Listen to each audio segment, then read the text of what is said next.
then let me jump over. Yep, logarithms and exponents. That's the whole chapter. So the next set here is logarithms. Okay, so 3.3 covers logarithms.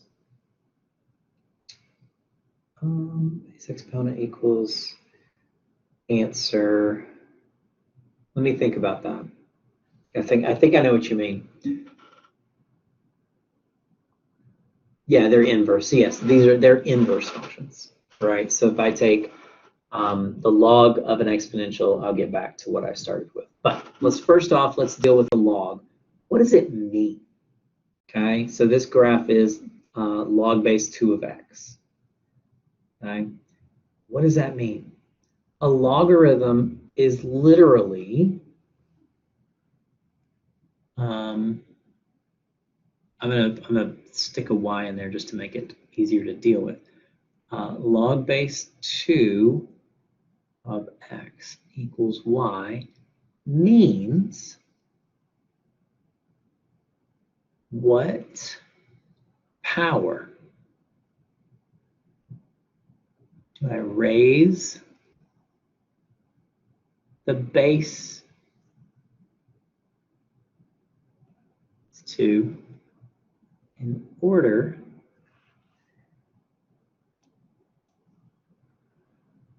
to get the argument? All right, now argument is my term, that's from my computer science days. Argument for me is what's in parentheses here. So log base 2 of x means, if I'm taking log base 2 of x is equal to y, the answer to log base 2 of x is what power do I raise 2 to get x, right? So these do go back and forth between exponential and logarithmic notation. So that's 2 raised to the y equals x. Okay? Sometimes the best way to solve a logarithm is to rewrite it in exponential form and then just solve it. You get your exponential equation and then you can solve. So the graph I have is log base 2 of x. Using the rules of transformation, let's sketch the graph of log base 2 of x plus 4 minus 1. Same manipulation as before. This is a plus 4 inside. So that means go left 4 units. And then that -1, that -1 on the outside means down 1 unit. So any point you can find on here, 4 down, 4 left and 1 down. So 1, 0, 1, 2, 3, 4 goes to here. 2, 1, 2, 3, 4 and down. And then it looks like 4 and 2. 1, 2, 3, 4 and down. And then we get our graph. And that's the idea. All right, so transformations work the same. Those same rules apply. If you mess with the inside, it affects x. If you mess with the outside, it affects y. All right, so I'll stop there. Check out the lectures for 3.2, 3.1, 3.2, 3.3, and 3.4. Instead of me just going over everything, what I'm going to do is I want you to watch the lectures, see if there's some confusion, look at the homework, see if there's questions. Yes, yeah. So check, see if there's questions from the lectures, bring those to class on Thursday. And instead of me just reading everything or doing all the steps, we're going to focus on the parts that are causing trouble. All right? All right, y'all have a great day.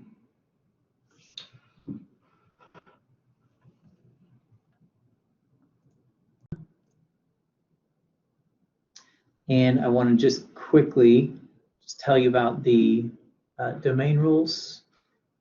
Yeah, on the natural log logarithms. Yes, so just just a little just jot something here real quick. When you see that, so natural log of 5, for instance, all that means is that I have log base e of 5, just like if you see log of 5 with no base written, that's log base 10 of 5.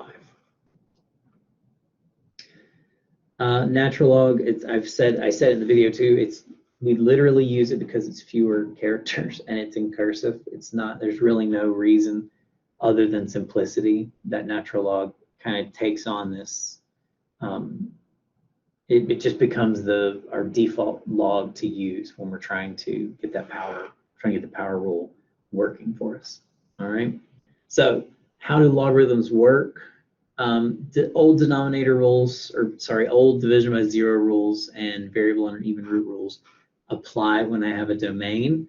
But now that I have logs, logs are not allowed to have an argument that is negative or 0.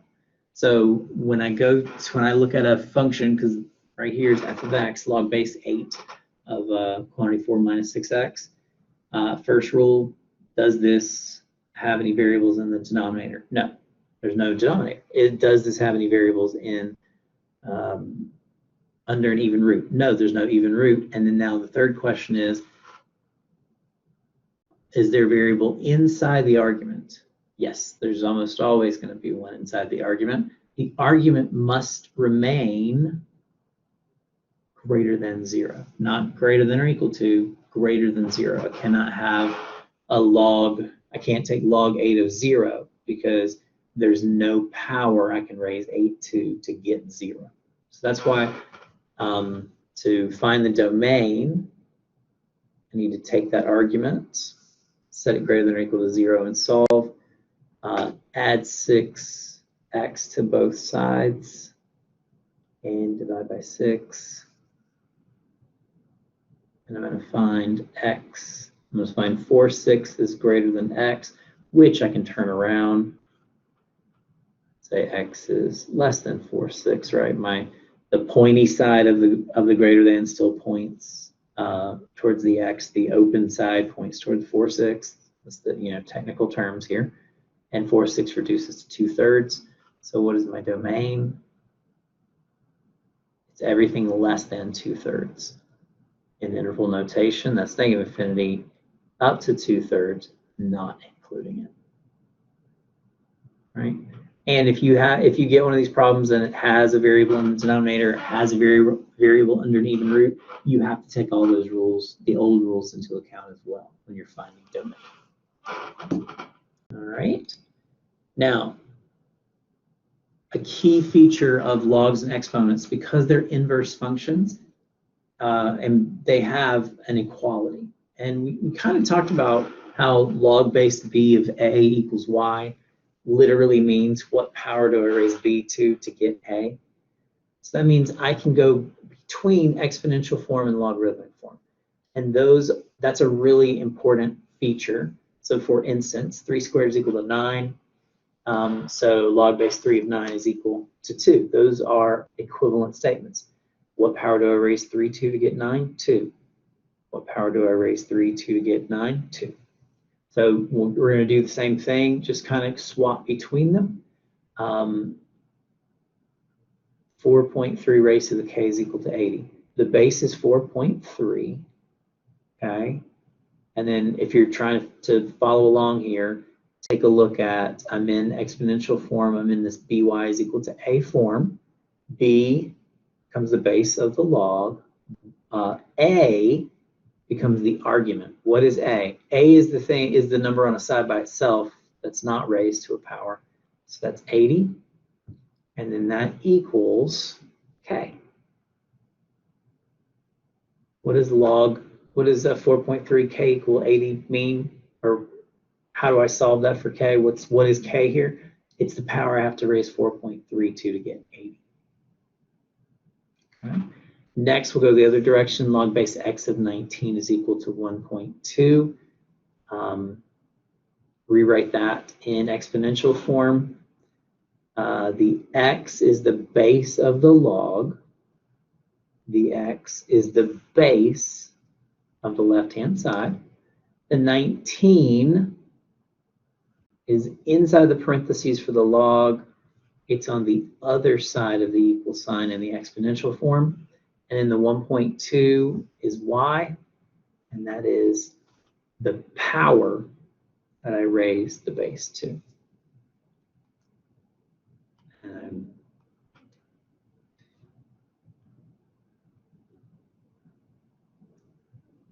What power do I raise x2 to get 19? 1.2. What power do I raise x2 to get 19? 1.2. All right, same thing. Base is 4. The power equals the argument is the 64. What power do I raise 4 to get 64? P. 8 to the negative 2 is equal to a. Again, following, and once you do these, I mean, you're still gonna, if I'm being totally honest, I still have to kind of go back and refresh myself on these. So whenever you go to take the test, jotting down the translation between exponential form and logarithmic form is a great thing to do. But next, 8 to the negative 2 is equal to a. Well, let's just follow the pattern here. 4 to the p is 64. Where does that 4 go? It's the new base. Okay, well, in this problem, 8 is the base. Where does that p go? Oh, it goes on the other side of the equal sign. Okay, what do I have where the p is in the problem above? Negative 2. And then where does the 64 go? It goes inside the argument of the log. And that is the letter A. So that means I have log base 8 of A equals negative 2. What power do I raise 8 to get A? And then the last two, 10 cubed is 1,000. This is just a statement, right? That's a true statement. 10 times 10 times 10 is 1,000. But it is in exponential form. I can rewrite this as a log. Well, that's log base 10 of 1,000 equals 3, right? The 10 goes to here, the 1,000 goes to the argument, and the 3 goes to the right-hand side. That is the common log. So when log base 10 is appearing, you actually don't have to write the base. It's the only time that you don't have to write the base. Log base 10 is the common log. And that matters because if your TI-30 or TI-36 calculator cannot do logs that have other bases. It is relegated to only logs that are common logs and natural logs. All right. Same thing, e to the 3.4 is equal to m. Rewrite that in logarithmic form. E is the base, m is the argument, 3.4 is the solution. Log base e is the natural log.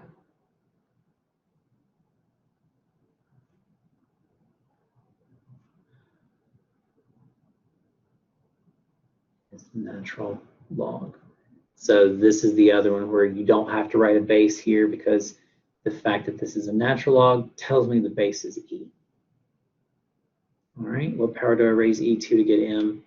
And the answer is 3.4.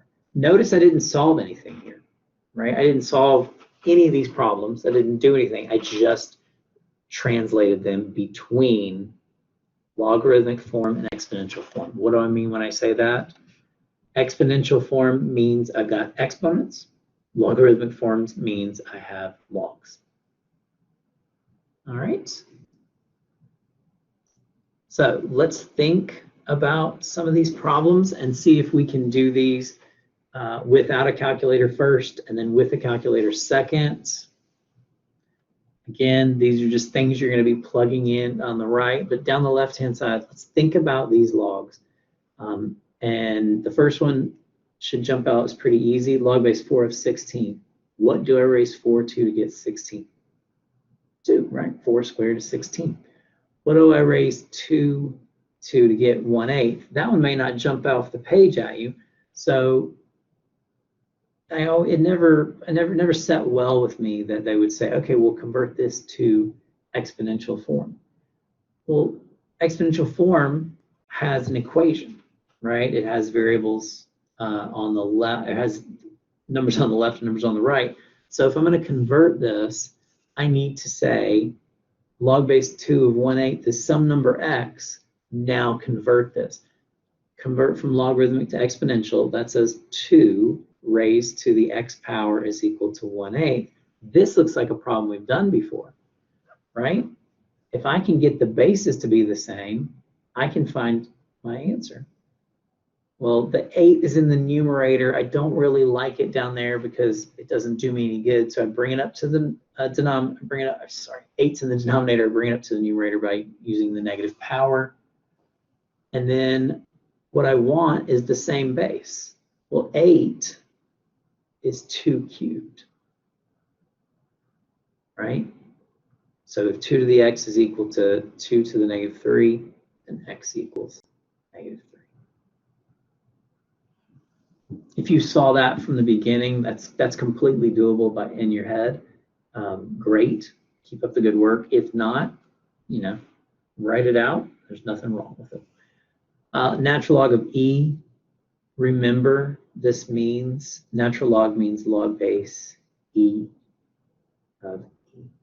And whenever the base and the argument match, the answer is always 1. Next rule, this is the common log. Remember, let me go up here and write that because that might be confusing. Because it's a common log, the base is 10. Getting the base and the argument related is always a great idea if you can. So that's log base 10. 1,000 is 10 cubed. And anytime I have the base and the argument with the same base, the answer is the exponent. What power do I raise 10 to get 10 cubed? 3. And then lastly, next to last, penultimately, log base 2.35 of 1 is what? This one I'm going to take and go ahead and give it a right-hand side and then convert. This says that 2.35 raised to the x power equals 1. The only way that's possible is if x equals 0. Exactly. X has got to be 0 because anything to the 0 power is 1, excluding 0 to the 0, but you're not going to run into that. And then lastly, we're going to reiterate what I said earlier. When I get the bases to match, the exponent then becomes the answer. Log base 7 of 7, well, that's log base 7 of the square root of 7 can be rewritten as 7 to the 1/2 power. When the base of the log and the base of the argument match, the answer is the exponent. All right. What power do I raise 7 to get 7 to the 1/2? 1/2. All right. So, got those.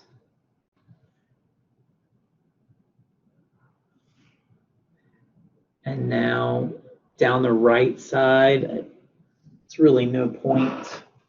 Like I said, these are in the video. You're literally just plugging numbers in to get the numbers on the right. So don't, just jot. You'll just be able to go into your calculator and do that. Log of 15, this is the common log. And what I'd want to see here is this is 1.176. And it is rounded. That's why you see me use the little squiggly equal sign to let the reader know that it's an approximation. So this is the common log. 10 raised to what power gives me 15? 1.16. Log of 0.343. Think about that one for a second. What do I raise 10 to get 0.343? Well, it can't be anything greater than 1 because 10 to the first power is 10, and this is less than that. So when you plug this in, you're actually going to end up with a negative answer. And that is fine, because what does that negative answer mean? That means 10 raised to the negative 0.465 is equal to 0.343. A log can give you a negative number. That's absolutely fine, but you cannot take the log of a negative number, and you cannot take the log of 0, right? The argument always has to be a positive number. Basic properties, we've already touched on these. Log base b of 1 is 0 because b to the 0 power always equals 1.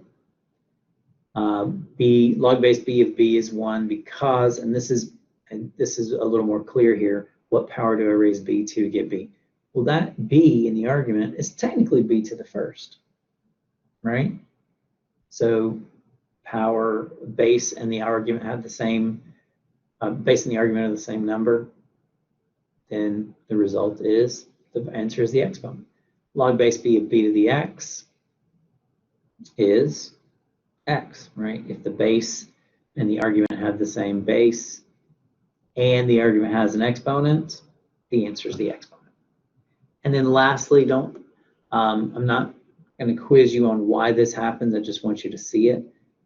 If I have a base and I raise it to the log of that same base, the answer becomes the argument. B to the log base b of x equals x. So let's just do a quick run through of evaluating these. They're going to have the same answer. You'll pick up on the pattern pretty quick. Log base 3 of 1. Well, what power do I raise 3 to get 1? Anytime the argument is 1, the answer is 0. What power do I raise 16 to get 1? 0. 144 to the first. 144 to 1. 0. Next, the base and the argument match exactly.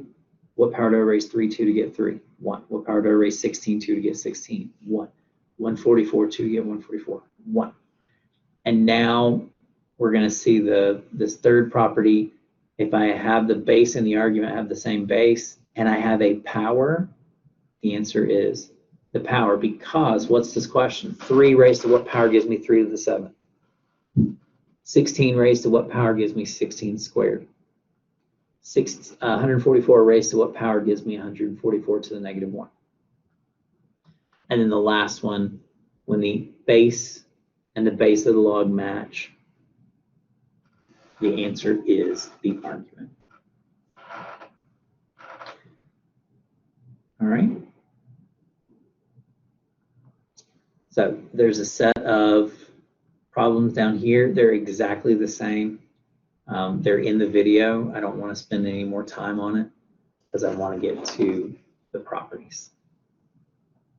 All right. So what is 3.4? 3.4 brings in the properties of logs, which this is what we're going to use to solve logarithmic equations. If I have multiplication, so if I'm taking log base b of m times n, that can be rewritten as log base b of m plus log base b of n.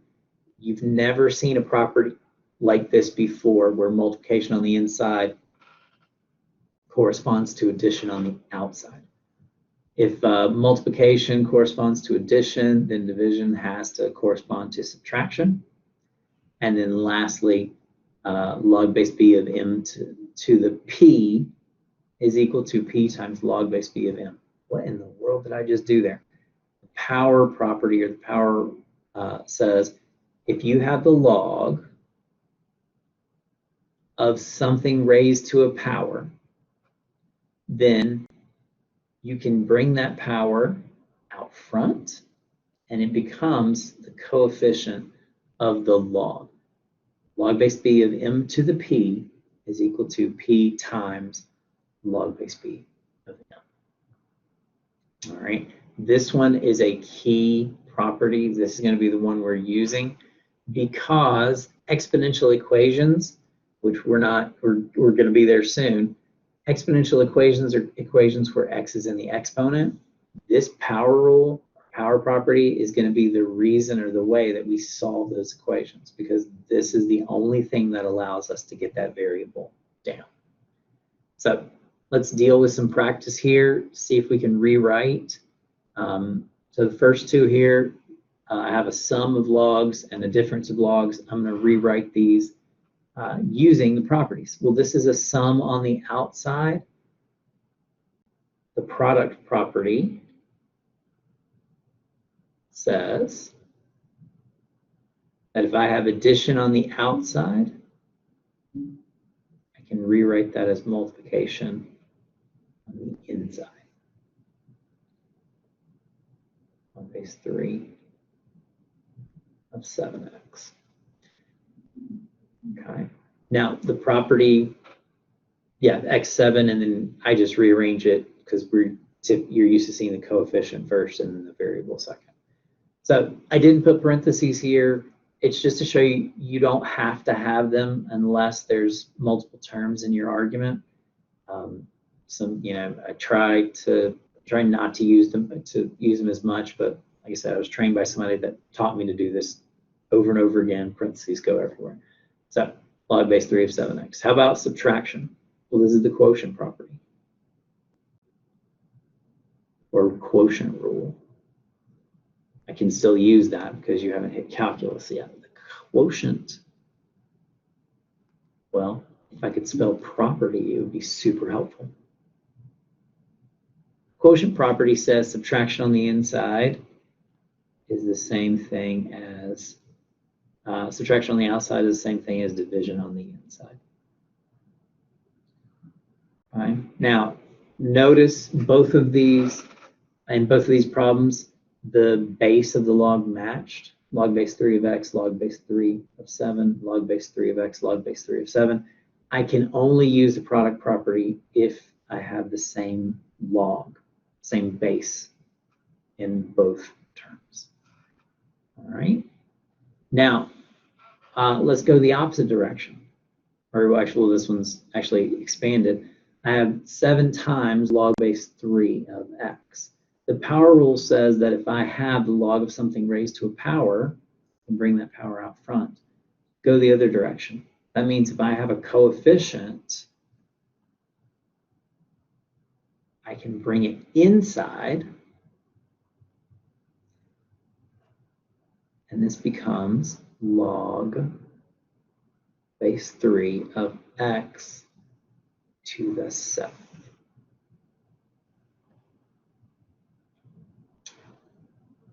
Okay.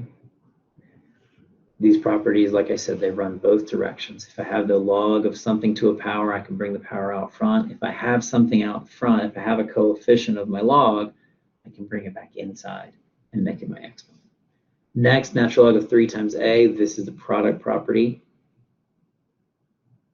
I have multiplication on the inside, which means this becomes addition on the outside.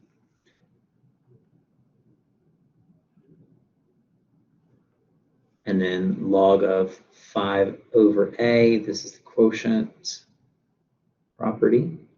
Quotient property says the log, if I have division on the inside, I get to rewrite that as subtraction on the outside. And then lastly, the power rule one more time, power property. Power property says if I have the log of something raised to a power, I get to bring that power out front. And then what I'm left with is log base 6 of whatever was raised to that power. Notice the -2, when it goes out front, it stays out front. We don't rewrite a to the -2 in here. That -2 went out front, and that's that. All right. So you've seen these as, again, these are basic examples, but they're good because you've seen this in both directions now. You have seen a case where I have everything written as one log and I break it up into multiple logs, and you've seen a case where I have multiple logs and I consolidate them into one. All right, so let's do some practice. All right, so I'm asked to rewrite the logarithmic expression as a sum or difference of simple logarithmic terms, express all the powers as products. We can do that. That's easy enough. log base 3 of 7x squared. All right. Now this one starts out easy, and that's what we want. We have to deal with what's the most outer property, or what's the most outer, what property can I use first? If I had the log of something raised to a power, I could bring the power out front. Problem is, this square is not applied to everything in the parentheses. It's just applied to the x squared. So I can't use the power rule yet, but I do have multiplication on the inside, 7 times x squared. So using the product property, I can rewrite this as log base 3 of the first factor plus log base 3 of the second. And now I have log base 3 of something to a power. So now the power rule or property is going to let me rewrite that second term as 2 times log base 3 of x. All right, this is compound. These are compound exercises like the gym, right? You want to work your lats and you want to work your chest and arms and as many muscle groups as you can, so that one exercise gives you multiple processes, or it works multiple muscle groups. Same thing here. I'm to break this up, I need the product, but then when I come down here, now each of these I can, if the product, quotient, or power rule come into play, I can do those again. All right. How do I know I'm done? I'm done when the argument no longer of any log no longer contains products, quotients, or something to a power. Okay. Next, I have the natural log of, and I'm gonna I remember coming up through math, and I was always very confused if the notation wasn't perfect.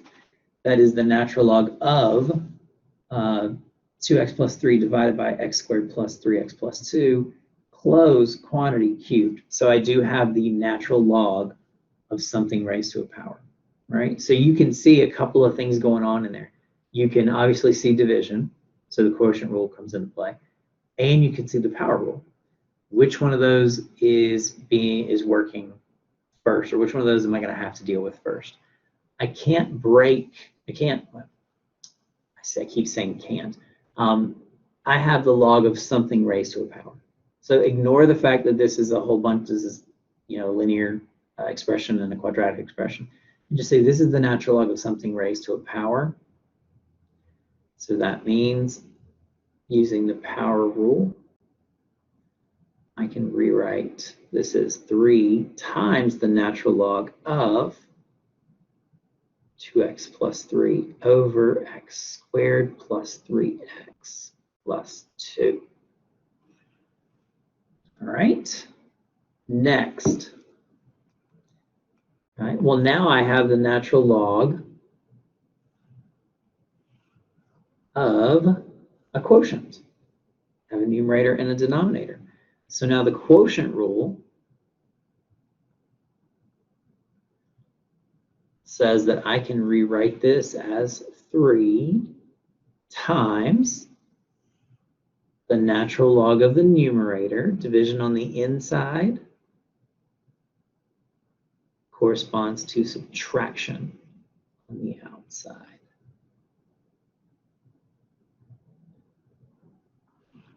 All right, that 3 needs to be distributed to both of these, right? That's 3 times the natural log of this quotient.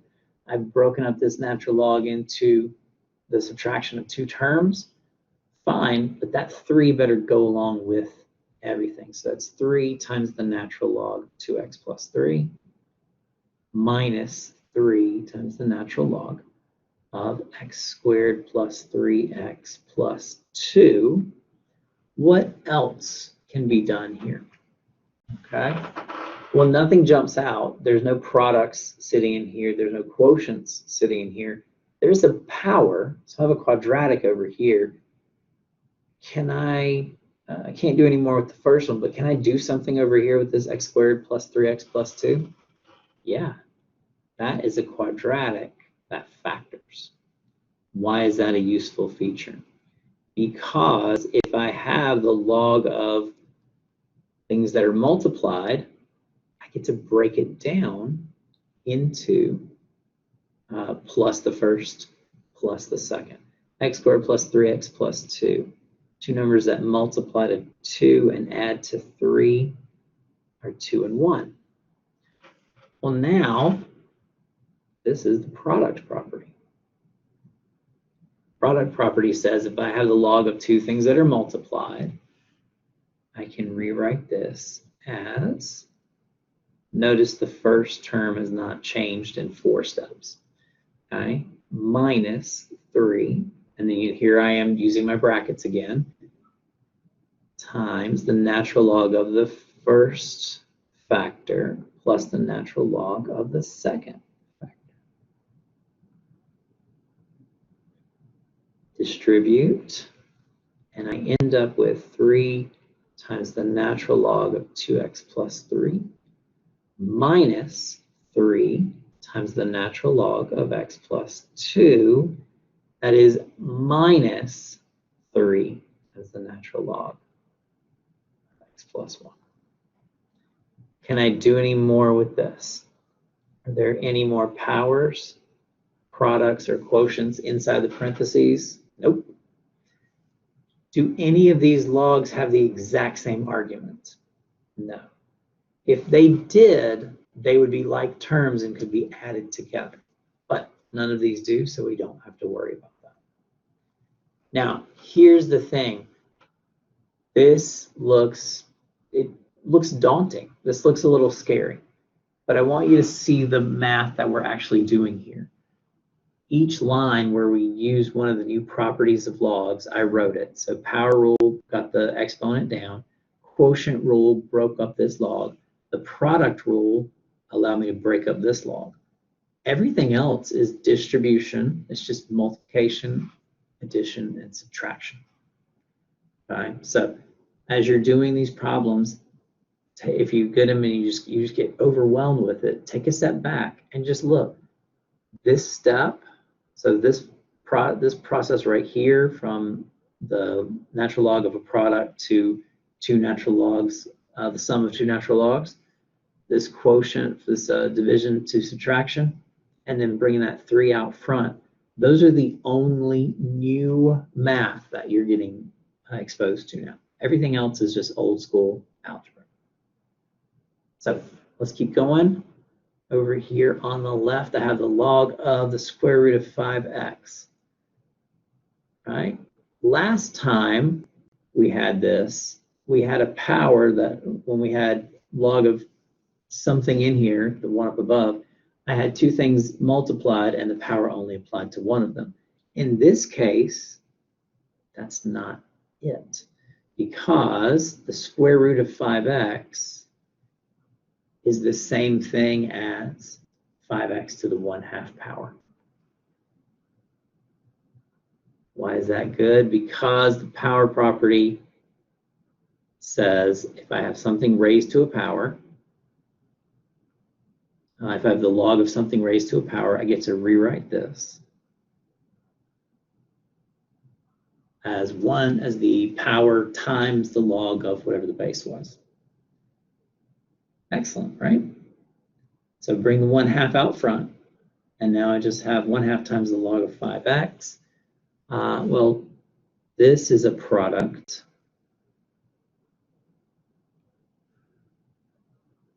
So I have 1/2 times the log of 5x.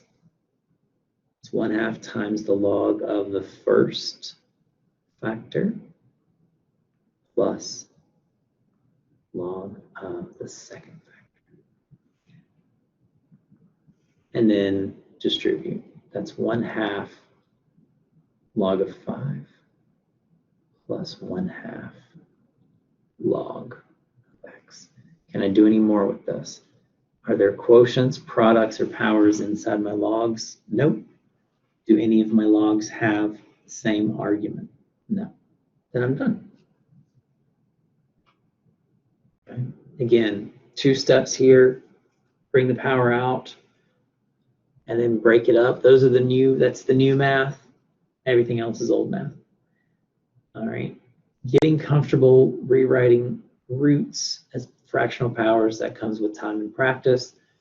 And that's why I'm trying to get through as many examples as I can, because that's what I want you working on between now and the next class is practice, practice, practice. 3, 4, and 3, 5. All right, so the next, let's come over here and deal with this natural log of e to the x. There's a product on the inside, so that means I have the natural log of e plus, no, you do not need to do that. So Tony had a good question. When you're doing this work and submitting it, do you need to indicate which property you're using? No, I'm cool with you just going straight from this to this step without mentioning it. Right? But if you want to, you can. Now, take a look. I only use one rule here, but there's something else that can happen. Remember what natural log is. Natural log is log base e. What happens when the base of the log and the base of the argument are the same? The answer is the exponent. What power do I raise e to get e? 1. So log base e of e, or natural log of e, is just 1. Why can't I do anything with the natural log of x? Because the base is e, and I can't rewrite x in terms of e. X is just x. All right. Down to the left, I have a very similar setup. This is going to work very similar to the very first problem we did. Because in the first problem we did, I had the log of 2 things that are multiplied. One of them had a power, one of them didn't. So what's the first property I can use? It's the product. I don't have the log of one thing raised to a power. I have the log of something times something raised to a power. So let me break it up using the product rule, which says I can break this up into the natural log of x plus the natural log of e to the x.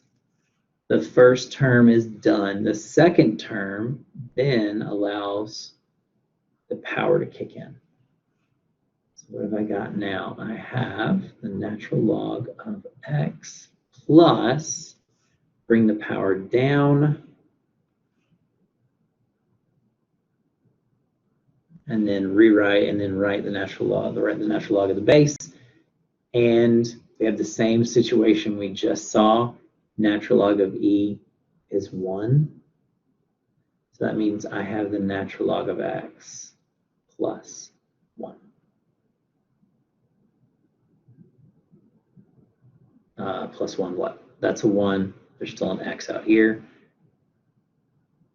So that's the natural log of x plus x. Sorry, I took a little nap there in my head and forgot about the x that was still there. All right, the natural log of e is 1, but it doesn't impact that x out front. 1 times x is x. All right. Let me take a breath here and pause. Any questions?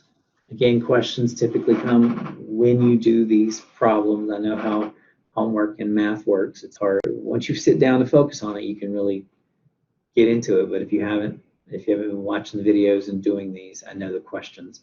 You're mainly just trying not to drown for the next 30 minutes, and then you'll go figure out what's hard and what's not when you go to do your assignments. All right. So next, log base 2 of quantity x cubed divided by x minus 3. What's my outermost operation here? Is it multiplication, is it division, or is it a power? Okay. Well, I have log base 2 of whatever I'm taking the log of, that entire thing is not raised to a power. The numerator is, the denominator is not. So that means the power rule is not the first rule I can use here. Instead, the first rule I can use here is the quotient rule. The quotient rule says if you have division on the inside, it corresponds to subtraction on the outside. So log base 2 of x cubed divided by x minus 3 is log base 2 of x cubed minus log base 2 of x minus 3. And then the power rule kicks in because that first term has something to a power. So log base 2 of x cubed is the same thing as 3 times the log base 2 of x minus, and the second term is not impacted. Is there anything left to do? Nope, because I'm drawing a square around it, right? Nothing left to do because on the inside of my logs, I do not have multiplication, division, or something to a power, so I can't do anything else. There is a temptation here, I think this is the first time, one of the first times you've seen, where an argument of a log has addition and subtraction inside the parentheses, and you and every other person that's ever taken math is going to be tempted to say, oh, subtraction on the inside is division on the outside, and you think you can keep going. You cannot. Division on the inside corresponds to subtraction on the outside. It cannot go the other direction. It cannot be subtraction on the inside is division on the outside. All right? And then we have this last one, which looks like a mess, right? I have the natural log of 5x squared times the cube root of 1 minus x, all divided by 4 times quantity x plus 1 closed quantity squared. And what is this out here to the right for x, for 0 less than x less than 1? This is the domain. They had to tell us the domain here because this function doesn't have an output for a lot of x values, for most of the x values. Now, what is my outermost function here? I have the log of, I don't have the log of a product or a quotient raised to a power. I have the log of a quotient. So the quotient rule says that the natural log, if I have division, I can rewrite it as subtraction on the outside. So that's the natural log of the numerator minus the natural log of the denominator.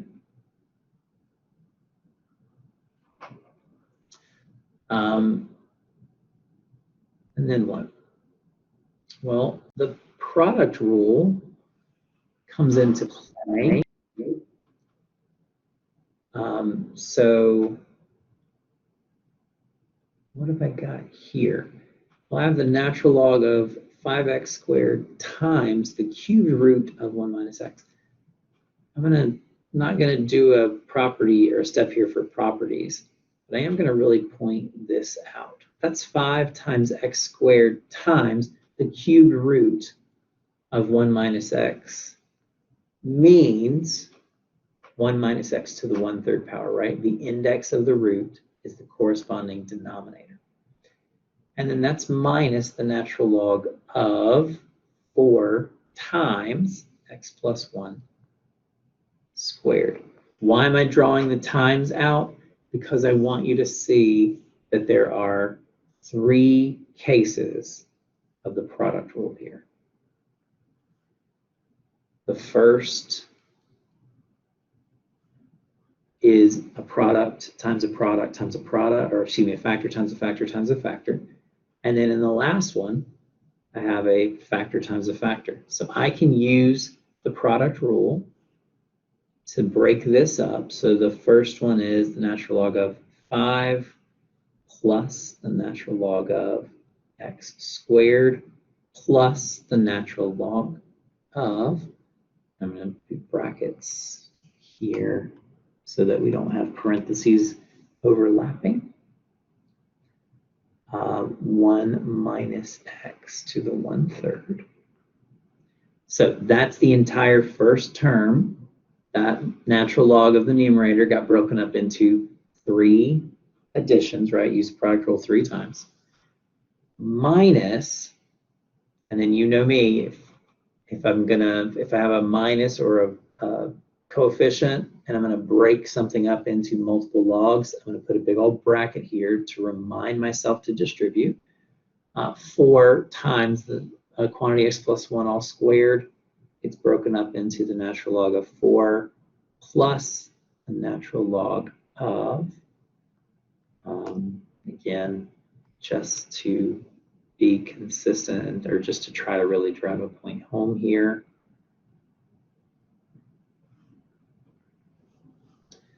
Natural log of 4 plus the natural log of x plus 1 squared. Notice this subtraction has to be distributed to both. So that means I'm looking at the natural log of 5 plus the natural log of x squared plus the natural log of 1 minus x to the 1/3 minus the natural log of 4 minus the natural log x plus 1 squared. All right, so product rule, and then distribution. Now, what else do you see? There are no more products on the inside, right? But there are logs of stuff raised to a power. Natural log of x squared, natural log of 1 minus x to the 1/3, natural log of x plus 1 all squared. So I've got 3 cases of the power rule, which means what? I get to bring it out front. So I now have the natural log of 5 plus, the power rule says I get to bring the power out and treat it as the coefficient, plus 1/3 times the natural log of 1 minus x. I drop the brackets because I'm taking the natural log of 1 minus x. It's not the log of something raised to a power. So that's why the brackets are here, just to drive home the point. I'm taking the natural log of 1 minus x all to the 1/3. It's not taking the natural log of 1 minus x and then the answer or the result gets raised to the 1/3. So that's why you see me do brackets and parentheses. Minus the natural log of 4 minus, power rule again, 2 times the natural log of x plus 1. Okay. And here I go again with my rectangle, which must mean we're done. Go down your list of things. Are there multiplication, division, or something to a power inside any logs at the end of this problem? Nope. And that means we did it, and we did it right.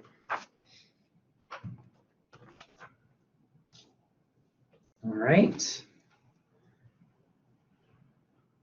So we have taken a single log and written it as a sum and difference of simple logs.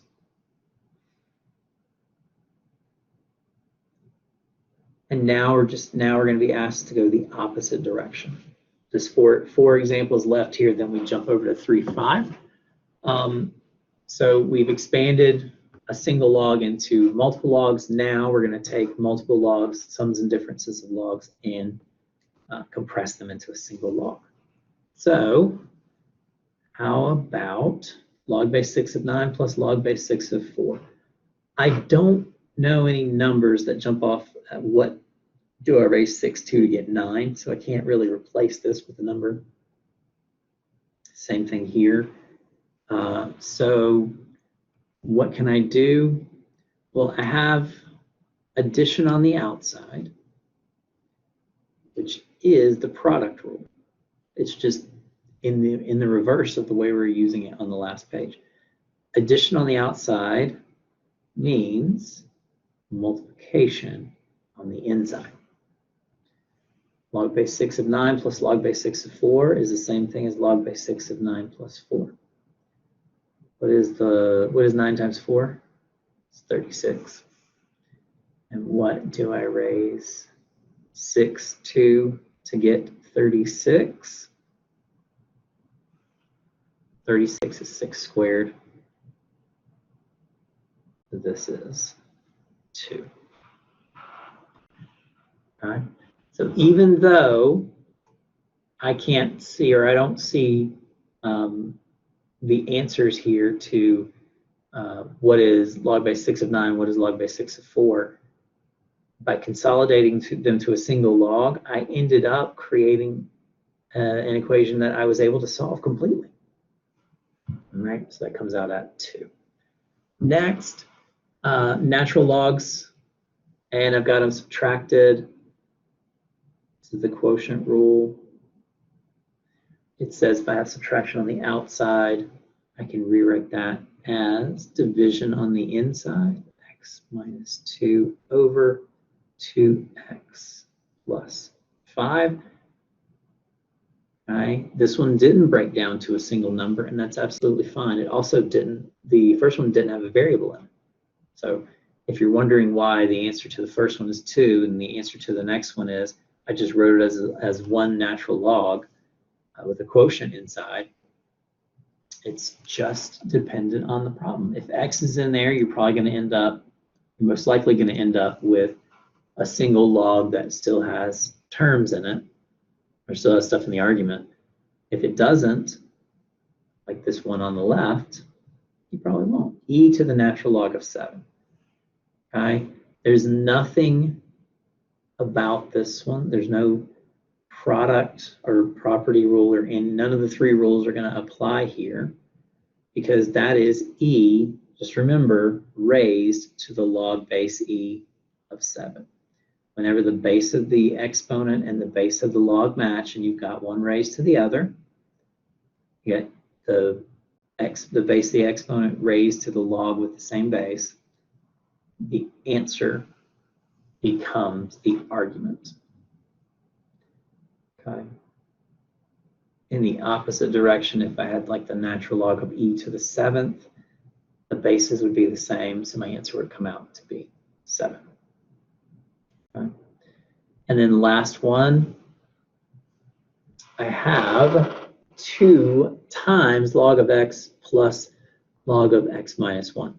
Now, the rule says there's 2 rules that can be applied here. One of them is obvious, it's the product rule. If I have logs that are added together, then I can rewrite them as the log of the first argument times the second argument. But I have a coefficient out front. And notice the rule, log of a plus log of b is log of a times b. Notice the rule doesn't have coefficients, right? This is not, I can't have like 3 logs of a and 1 log of b. Okay? So I can't apply the product rule here, even though it looks like that's what I want to do. What I need to do is deal with this coefficient first. It's throwing everything off. Well, the power rule says that if I have a coefficient, then I can rewrite that coefficient as the power of the argument.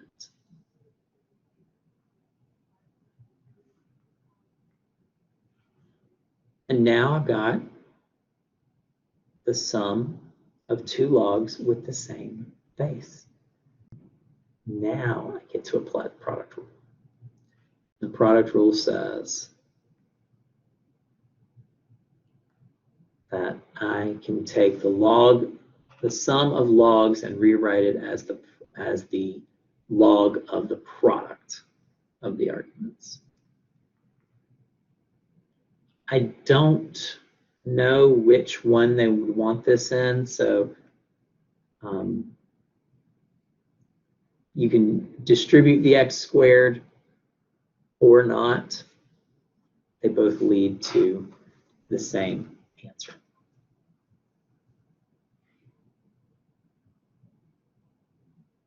All right.